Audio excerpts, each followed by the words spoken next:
दोस्तों स्वागत है आपका विद्या धाम चैनल में। दोस्तों आज की इस वीडियो में हम बात करने वाले हैं ड्राफ्ट वोटर लिस्ट को लेकर एक बहुत ही बड़ी महत्वपूर्ण न्यूज़ के बारे में।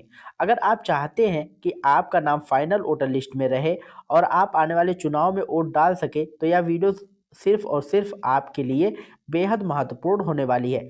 क्योंकि सबसे पहले आपको साफ साफ मैं बताता हूँ कि 16 दिसंबर को ड्राफ्ट वोटर लिस्ट प्रकाशित होने वाली थी, जो कि प्रकाशित हो चुकी है। यह कोई फाइनल लिस्ट नहीं होती, बल्कि यह एक अस्थायी सूची होती है, जिसमें यह तय होता है कि आपका नाम आगे फाइनल वोटर लिस्ट में जाएगा या नहीं। अब जरा टाइमलाइन को ध्यान से देखिएगा या फिर समझिएगा। 11 दिसंबर तक घर घर जाकर इन्यूमरेशन फॉर्म भरने की प्रक्रिया पूरी हो चुकी है। 16 दिसंबर को ड्राफ्ट वोटर लिस्ट प्रकाशित होगी। 16 दिसंबर से 15 जनवरी तक क्लेम और ऑब्जेक्शन का समय रहेगा। 16 दिसंबर से 7 फरवरी तक नोटिस, सुनवाई और वेरिफिकेशन की प्रक्रिया चलेगी और अंत में 14 फरवरी को फाइनल वोटर लिस्ट प्रकाशित की जाएगी। इसलिए दोस्तों 16 दिसंबर की तारीख बहुत ही महत्वपूर्ण थी। यह तारीख तय करेगी कि आपका नाम आगे फाइनल लिस्ट में रहेगा या फिर नहीं। अब सबसे बड़ा सवाल आता है, ड्राफ्ट वोटर लिस्ट में अपना नाम कैसे चेक करें। इसके लिए 4 ऑप्शन हैं, बहुत ही आसान तरीके हैं। पहला तरीका है ऑनलाइन तरीका। इसमें आपको गूगल पर जाना है और सर्च करना है सीईओ और उसके बाद अपने राज्य का नाम, जैसे कि CEO Uttar Pradesh, CEO waste Bengal या फिर सीईओ बिहार वगैरह वगैरह आप सर्च कर सकते हैं। यहाँ आपके राज्य के चीफ इलेक्टोरल ऑफिसर की आधिकारिक वेबसाइट होती है। इस वेबसाइट पर जाकर आप अपने नाम, पिता का नाम, उम्र, ईपिक नंबर या से चेक कर सकते हैं कि आपका नाम ड्राफ्ट वोटर लिस्ट में है भी या भी नहीं। दूसरा तरीका है बीएलओ के पास जाकर। अगर आप ऑनलाइन चेक नहीं कर पाते हैं तो आप बीएलओ के पास जाकर अपना फॉर्म सबमिट कर सकते हैं।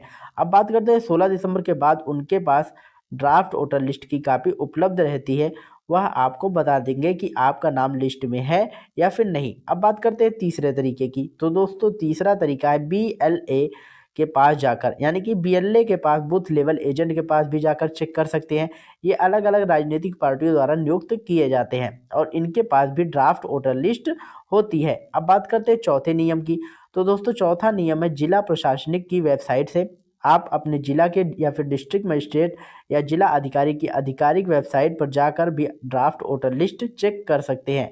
अब दोस्तों सबसे महत्वपूर्ण सवाल है, अगर ड्राफ्ट वोटर लिस्ट में आपका नाम नहीं है तो क्या करें। सबसे पहले तो घबराने की बिल्कुल भी ज़रूरत नहीं है। अगर आपने इन्यूमरेशन फॉर्म भरा था और फिर भी आपका नाम ड्राफ्ट लिस्ट में नहीं आया तो आपको ईआरओ इलेक्टोरल रजिस्ट्रेशन ऑफिसर की तरफ से नोटिस भेजी जाएगी। उस नोटिस में साफ लिखा होगा आप कहाँ सुनवाई के लिए जाना चाहते हैं या फिर किस तारीख को समय जाना है।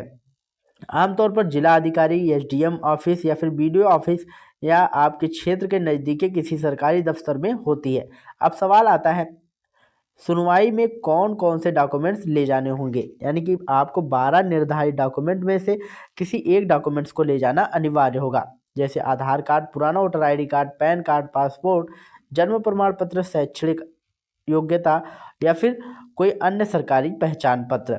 ध्यान रखिएगा, ये सभी डॉक्यूमेंट सपोर्टिंग डॉक्यूमेंट्स है, इसलिए यह साबित करने के लिए किया जाता है कि आप भारतीय नागरिक हैं और उस पर पते पर रहते हैं। सुनवाई 1-2 दिन बाद खत्म हो जाएगी, यह जरूरी नहीं है कि, लेकिन कभी कभी 2 से 3 बार बुलाया जा सकता है। अधिकारी आपसे कुछ सवाल पूछेंगे और आपके द्वारा भरे हुए इन्यूमरेशन फॉर्म की जानकारी का मिलान करेंगे। यह पूरा वेरिफिकेशन प्रोसेस 7 फरवरी तक चलेगा। इसके बाद सभी सही मामलों को सुलझाकर 14 फरवरी को फाइनल वोटर लिस्ट प्रकाशित की जाएगी। इसलिए मेरी आपसे एक सलाह है दोस्तों, अगर आप लोगों को ये वीडियो पसंद आया हो तो वीडियो को लाइक करिएगा, शेयर करिएगा और यदि चैनल पर पहली बार आए हों तो चैनल को सब्सक्राइब करके बेल आइकन जरूर दबाइएगा। और दोस्तों अगर आप लोगों को एसआईआर फॉर्म भरने में कोई भी समस्या आ रही है तो आप लोग हमें कमेंट बॉक्स में ज़रूर बताइएगा। हमारी टीम आपकी पूरी सहायता करेगी। मिलते हैं नई वीडियो में नई अपडेट के साथ, तब तक के लिए जय हिंद, जय भारत।